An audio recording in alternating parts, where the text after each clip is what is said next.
Dans le cadre de nos travaux de sécurité informatique, nous travaillons sur le thème Pen Web OWASP Juice Shop. Je m'appelle Wanda Toukam Lévi Le Sage, matricule 24N0636B. Les membres de mon équipe sont les suivants. Ok, bonsoir à tous, je suis l'étudiant Ida Chama, matricule 24N1755B, étudiant à l'école normale supérieure de Bédois, filière informatique fondamentale niveau 2. Bonsoir à tous, je me nomme Diango Besselsus, étudiant à l'école normale supérieure de Bédois, matricule 24N024B. Bonsoir à tous, je m'appelle Louis Chambla, étudiant à l'université de Bédois, matricule 24L0025B. Bonsoir, je suis Jasmine Foumina Chassé, étudiante à l'école normale, matricule 24N1393B. Bonsoir, je suis Guillaume Benito Douglas Junior, élève à l'école normale supérieure de Bédois, matricule 24N1455B. Bonsoir, je m'appelle Mohamed Moustapha Bouké, étudiant à l'école normale supérieure de Bédois, matricule 24N0302B. Bonsoir à tous et bienvenue sur ce tutoriel sur comment pénétrer un site web. Alors, dans le cours de développement des applications mobiles et sécurité des applications mobiles, nous avons travaillé sur le TP6 qui porte sur la pénétration web et notre échantillon sera OWASP Juice Shop. Alors, cette application a été choisie volontairement car déjà elle a été rendue vulnérable pour que nous puissions faire des tests de cybersécurité. Alors, l'objectif principal de cette vidéo est de comprendre les différentes étapes d'un pen test web, ainsi que les différentes techniques utilisées pour identifier et exploiter des failles de sécurité présentes dans une application modèle en 2026. Alors, au cours de ce TP, nous utiliserons des outils spécialisés tels que WhatsApp et Burp Suite, afin d'analyser les échanges HTTP, intercepter des requêtes, automatiser certains scans et réaliser des tests manuels de sécurité. Les manipulations permettront notamment d'étudier plusieurs vulnérabilités courantes du top 10 WASP, telles que l'injection SQL, le XSS réfléchi, l'IDOR ainsi que les attaques liées aux jetons. Ok, sans toutefois tarder, nous devons commencer. Alors, dans un premier temps, nous devons démarrer Juice Shop et configurer le proxy. Alors, c'est très facile à faire, ne vous inquiétez pas. Déjà, il faut taper la commande docker start Juice Shop.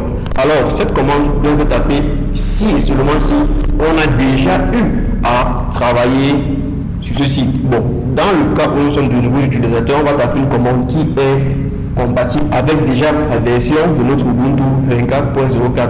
Alors, nous entrons dans le terminal, CTRL-ALT, le raccourci.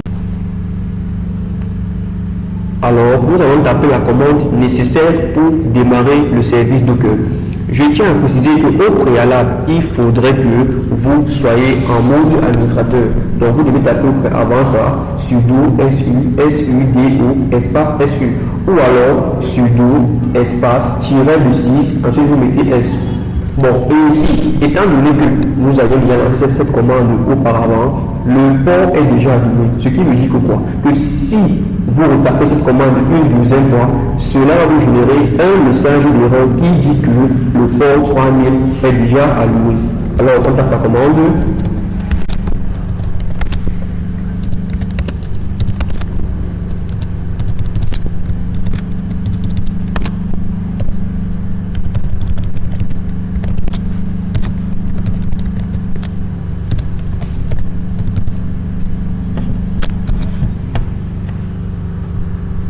Ok, comme vous pouvez constater, si vous lisez bien, bind for 0.0.0.3000 failed.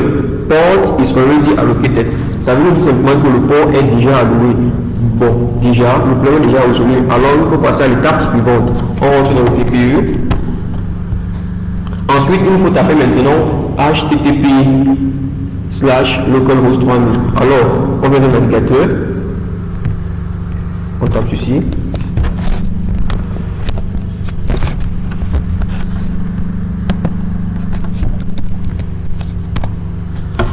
Magnifique. Alors, nous sommes encore dans le site que nous cherchons à accéder.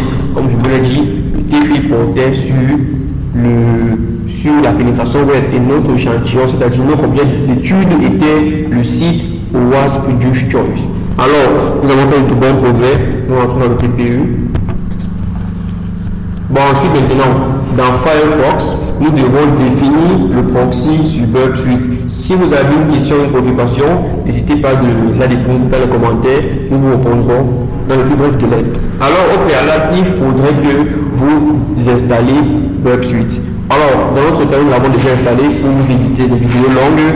Alors, c'est assez facile pour installer Burp Suite. Vous n'avez qu'à vous rendre sur le site officiel burpsuite.com, vous tapez et il y a un tutoriel complet qui va vous guider sur comment le faire. Et nous allons laisser le lien de téléchargement des différentes applications que nous allons utiliser en description.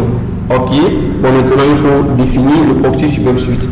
Alors, vous vous rendez dans Mozilla Firefox, vous venez ici, vous venez sur paramètres, ok, ensuite vous tapez proxy.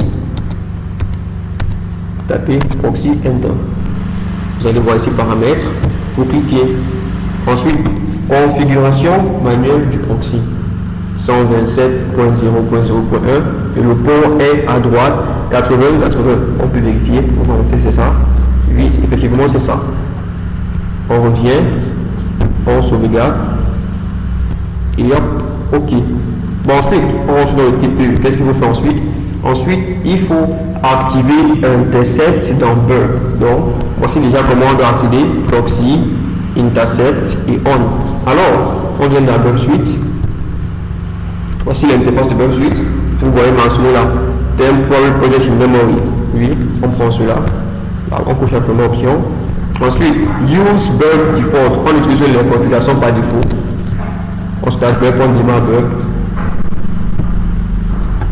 On va attendre que le projet se lance. Starting project, please wait, patientez.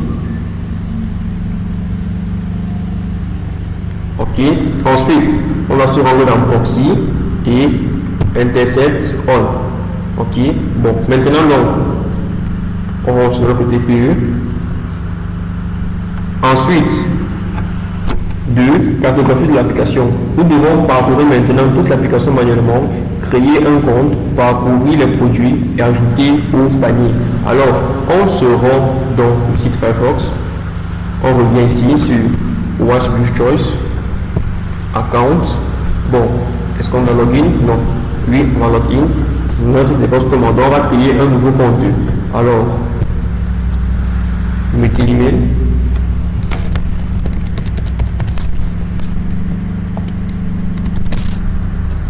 Le mot de passe, on va mettre le password 123 arrobase 1.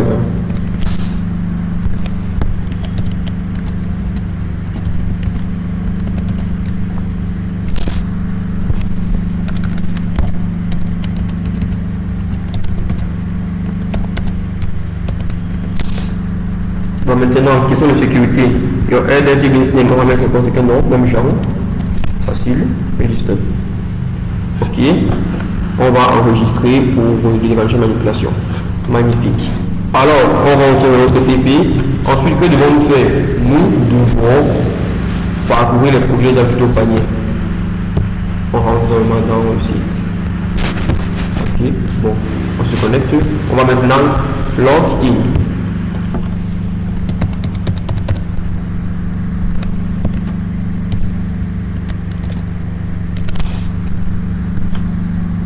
On log in maintenant.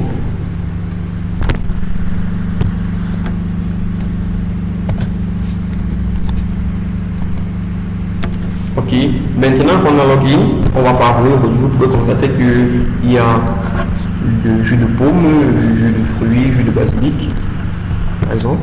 Ouais. On sélectionne, laissez imprimer. Ok. Ensuite, qu'est-ce qu'on fait? On peut cliquer. Ensuite, il faut les ajouter au panier déjà fait. Maintenant, dans Burp Suite, Proxy, historique, HTTP, et on observe toutes les requêtes capturées. Ok, on se rend dans Burp Suite. On revient dans Proxy. On vient dans HTTP historique. Vous voyez toutes les requêtes qui sont capturées. Elles sont là. Vous voyez, success. Ok, ensuite on rentre dans le TPI. Ensuite, dans Bulk Suite, nous devons aller dans Target, puis plonge du site. On se rend dans Bulk Site, Target. Ok, en anglais c'est Sitemap. Vous pouvez voir les différentes données qui ont été capturées. Ici, nous avons le temps de la requête,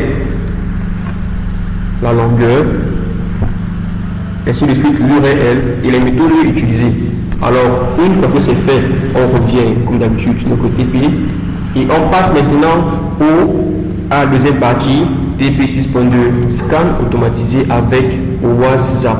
Alors, comme je vous l'ai dit auparavant, il y a des applications qu'on va devoir installer, mais pour éviter de faire une vidéo longue, on les a déjà installées. Donc, après Bulk Suite, il vous faut installer OWASP Zap. On entre dans WhatsApp. Bon, voulez-vous sauvegarder la session? Non. Ok. Ok. Alors, voici l'interface WhatsApp. Comme vous pouvez constater, il y a l'option de scan, il y a plusieurs paramètres. Bref, on va sur le technique. Maintenant, nous devons passer le proxy Firefox sur Zap. Alors, on se rend sur le site Mozilla Firefox.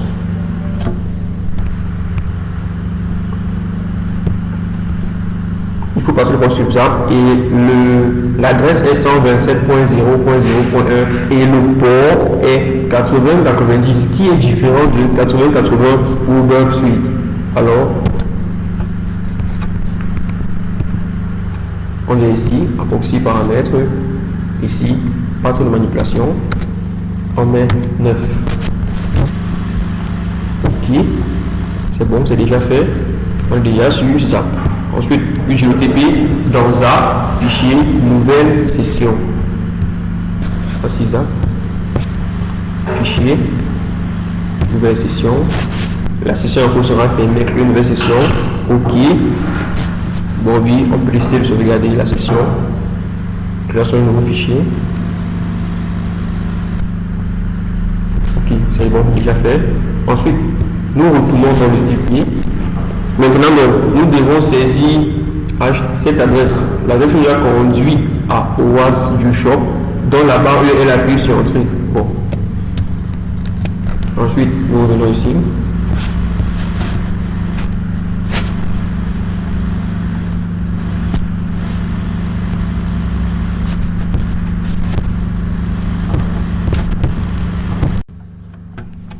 Bon.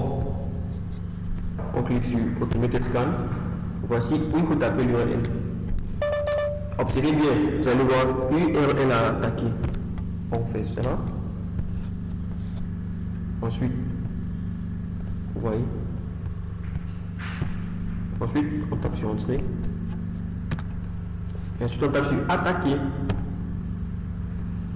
Magnifique. Comme vous pouvez le voir, en fonction des différentes couleurs qui apparaissent, cela nous garantit sur la sécurité du site. Si c'est vert, ça veut dire que c'est ouvert. Si c'est rouge, ça veut dire que c'est fermé. Vous voyez, get. Ensuite, on rentre sur le TP. Zap commencera à rouler l'application.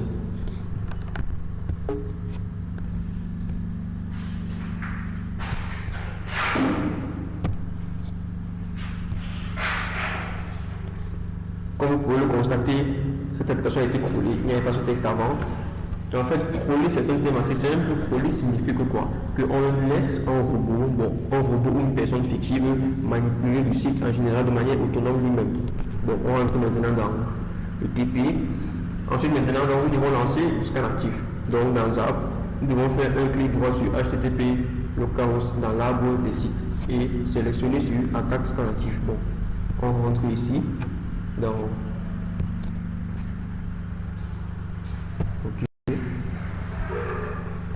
vous observez toutes ces requêtes. Voici le scan actif ici. Regardez bien, scan actif. Ok. Le scan actif est déjà terminé. Ensuite, on rentre dans le TP. Bon, ça a été plus rapide.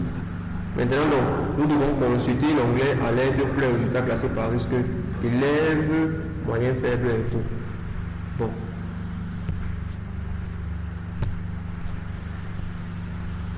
Bon, ici, Si vous avez bien observé, vous avez vu plusieurs couleurs. Vous avez vu le vert, vous avez vu le rouge. Alors, ça c'est une version déjà assez évoluée, ce qui veut dire que ça, il y a une parole de légère différence avec OTP.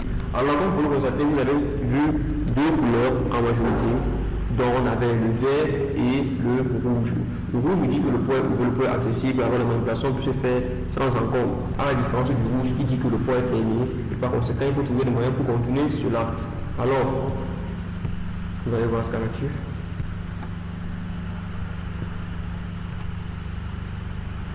Bon, ici, lorsque vous voyez par exemple la couleur orange ici, qu'est-ce que ça veut dire? Ça veut dire que le site a été configuré de telle sorte qu'il y ait des erreurs pour permettre une meilleure continuation. On redéplie. Bon, ensuite, on évolue. Maintenant, donc, on passe à la troisième partie, test manuel. Contournement de connexion par injection SQL. Alors, comme vous l'avez constaté, nous avons commencé par démarrer du shop, nous avons configuré le proxy, nous avons cartographié l'application, nous avons scanné, nous avons fait un scan automatique, nous avons fait un scan actif. Maintenant, donc, nous allons essayer une méthode de hacking ou de cybercriminalité, c'est ça, qui est le contournement de connexion par injection SQL. Alors, premièrement, c'est quoi une injection SQL? Une injection SQL est tout simplement une technique de piratage informatique qui exploite une faille dans une application en utilisant des bases de données souvent en SQL. Alors, dans un premier temps, nous allons utiliser un payload SQLi. Alors, c'est quoi un payload? C'est quoi un payload? Un payload est simplement la partie d'un code qui réalise l'action voulue après l'exploitation d'une faille. Alors, qu'est-ce qu'on fait? Dans un premier temps, on veut faire une injection par SQL. Et grâce au payload qui va exploiter la faille de la base de données. Donc, ici, on va construire la connexion. Voici notre email. Et on va mettre un mot de passe, bref, un mot de passe quelconque, A, B, C, D, ainsi de suite. Alors, on rentre dans le site. Bon, on va copier.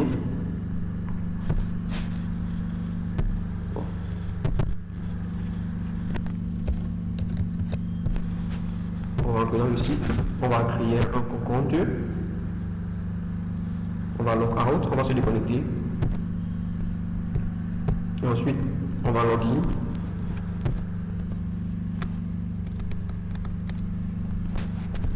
Comme nous avons encore un client, on va créer ce compte.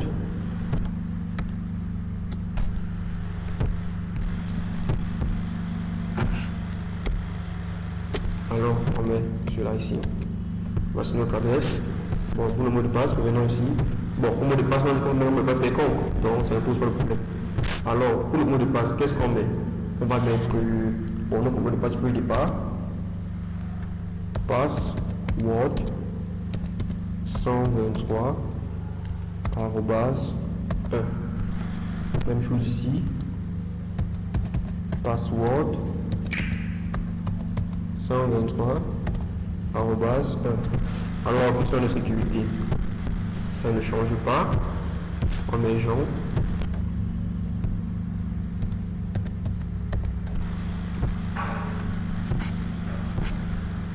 Email invalide.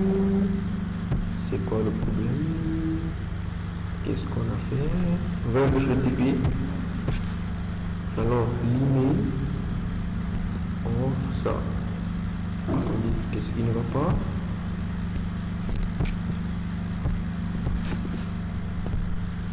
Bon.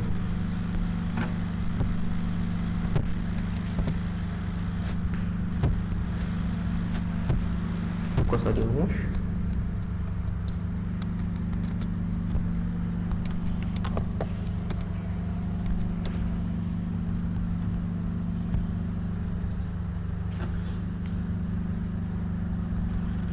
Bon, on va essayer de recopier le mot de passe.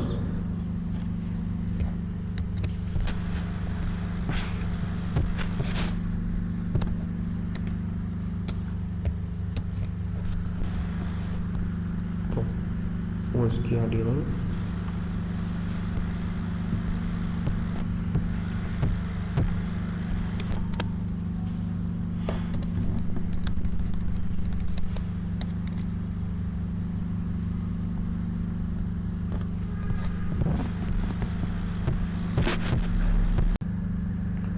Ok, je vois.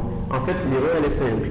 Nous ne sommes pas censés créer un compte avec ces informations, mais plutôt, nous devons aussi de nous connecter directement à ces informations. Alors, on vient dans Account.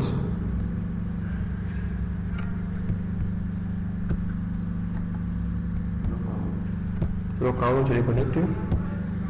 Ensuite, on se connecte.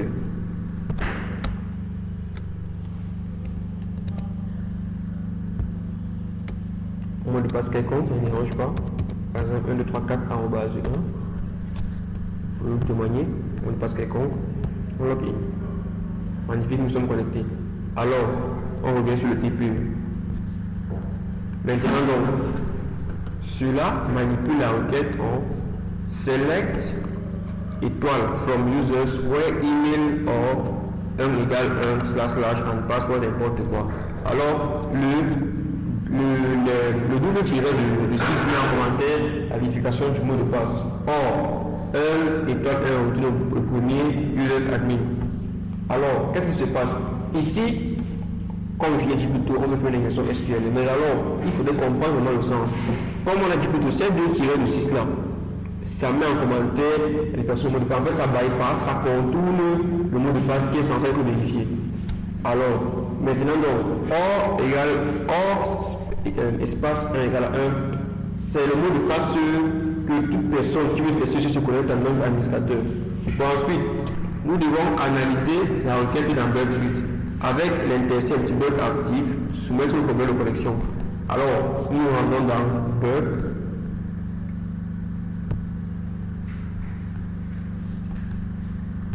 Dashboard.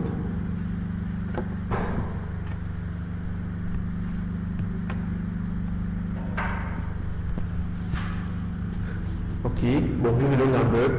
Nous cherchons où il y a forward.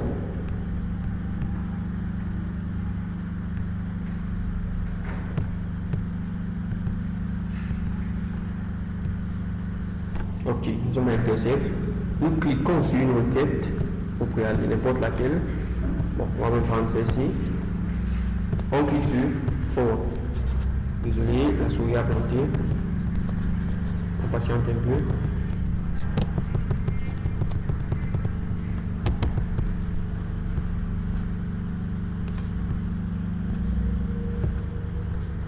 Alors, on clique sur la requête, on clique sur forward. La requête a été envoyée, alors on s'attend à un retour pour envoyer une deuxième requête et forward. Ensuite, on revient ici dans Bug, transmettre la requête et inspecter la réponse. Notez le jeton JWT retourné. Ok. Alors dans Bug, on a déjà transmis la requête. Vous avez vu forward et on doit inspecter la réponse.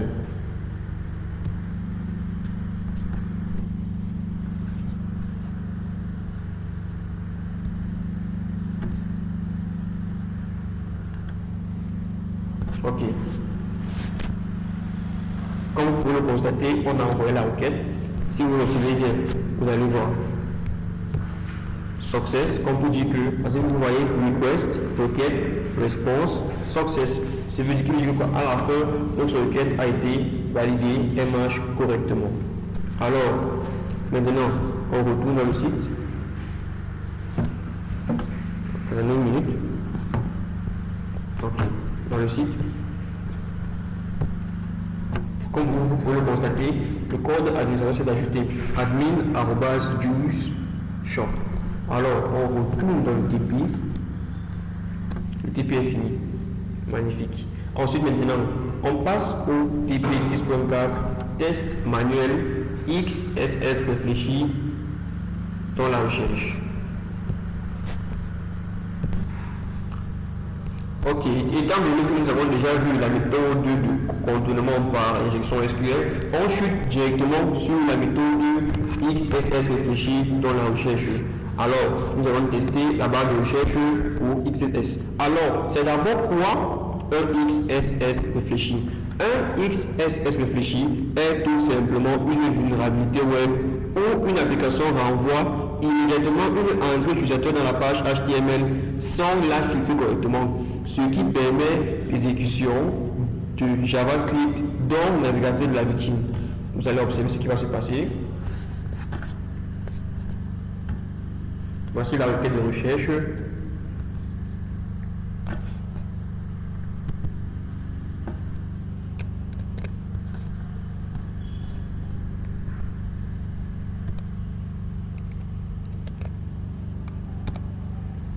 Ok, vous pouvez voir le local host. Ça, comme je vous rappelle qu'avec le post on tombe directement sur le site OASIGUPCHOICE. Vous pouvez voir XLS et phishing. Comme on l'a dit, c'est fait, la réflexion a été faite. Observez bien, regardez bien, no results found. Ensuite, on avance sur le côté P. Bon, soit on tape sur la requête, soit on tape sur la requête. Observez l'URL après la recherche. Le terme de recherche est réfléchi dans le paramètre URL.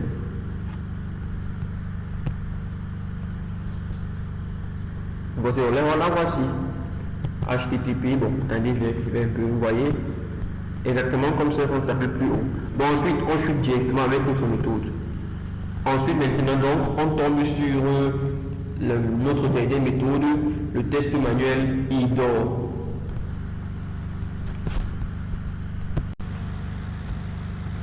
Bon, maintenant, nous allons manipuler la méthode IDOR. Alors, elle n'est pas compliquée, elle est très simple. Voici d'abord la définition. IDOR, qui veut dire Insecure Direct Object Reference, est tout simplement une vulnérabilité où une application permet d'accéder à une ressource en modifiant un identifiant sans vérifier correctement l'autorisation.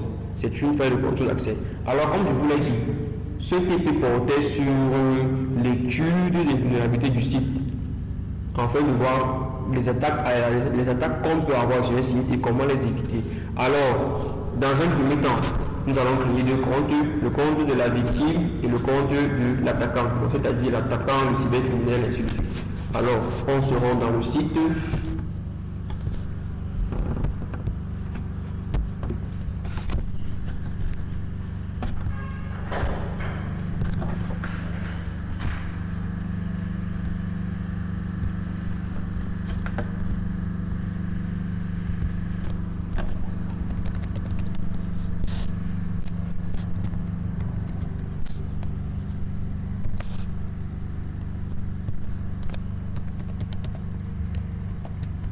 Alors ici, on met n'importe quel mot de passe.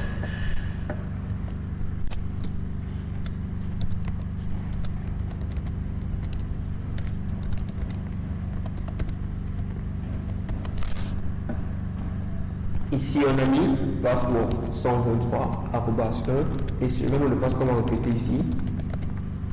Bon, ce mot de passe qui combine les différentes règles de sécurité d'un mot de passe, une majuscule, une minuscule, un caractère spécial et un chiffre.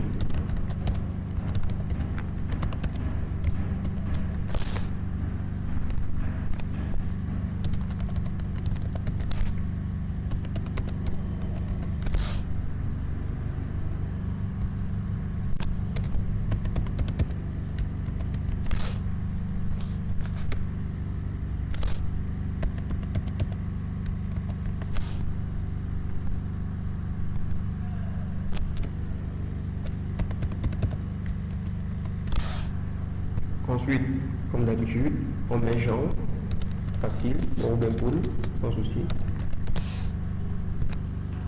Ok. On a créé le compte de la victime, maintenant il faut qu'on crée le compte de l'attaquant.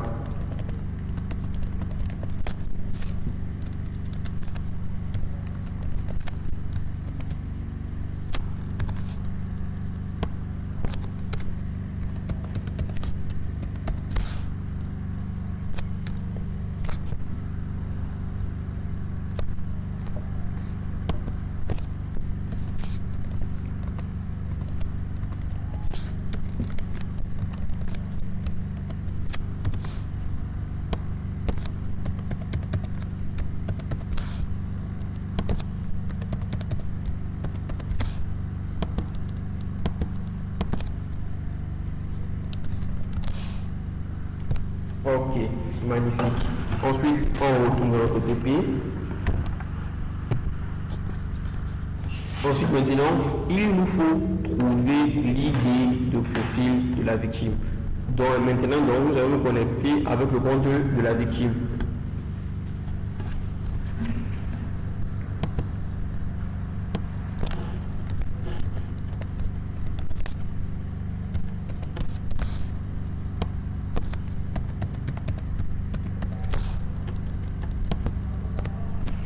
Ok. Ensuite, dans Bird, nous devons parcourir le profil et noter la requête API.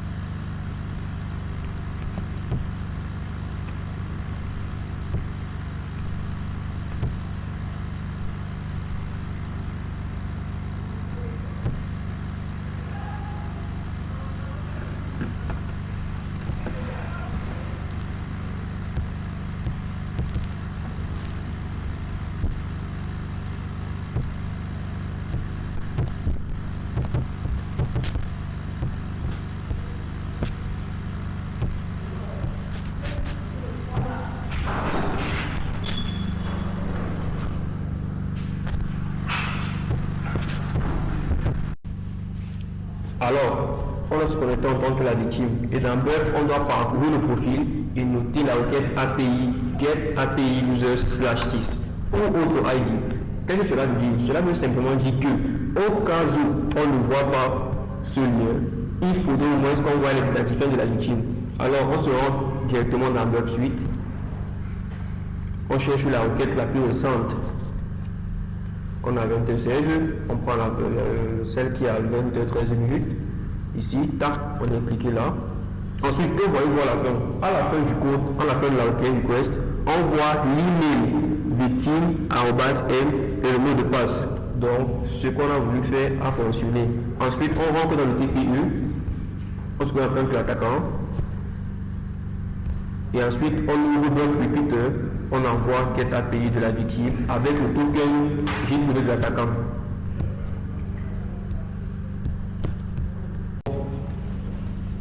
Ok, maintenant on se connecte dans le bloc de l'attaquant.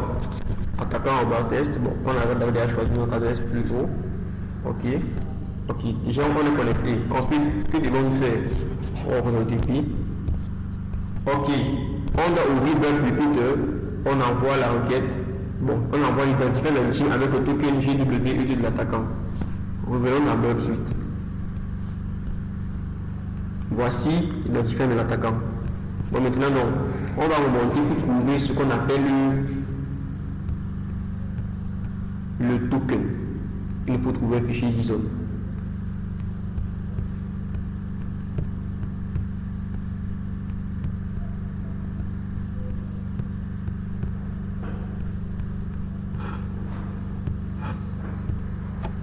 Ok, alors notre fichier JSON, comme vous pouvez le voir, vous avez vu ici token, c'est là. Alors, comment reconnaître le token? Le token commence toujours par les deux lettres E, Y. Alors, voici notre token. Maintenant, donc, que devons-nous faire? Il nous faut envoyer cette requête avec le de l'attaquant. Alors, dans Bird repeater, on est ici dans repeater. Maintenant.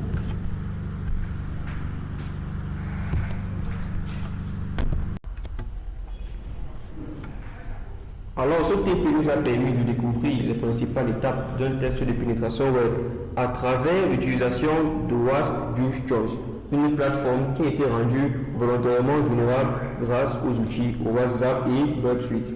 Ainsi, nous avons appris à analyser le trafic HTTP, intercepter les requêtes et identifier plusieurs vulnérabilités critiques présentes dans une application web. Ces différents tests réalisés nous ont permis de mettre en évidence des failles importantes telles que l'injection SQL, le XSS réfléchi, l'IDOR et plein d'autres vulnérabilités liées au jeton GWT.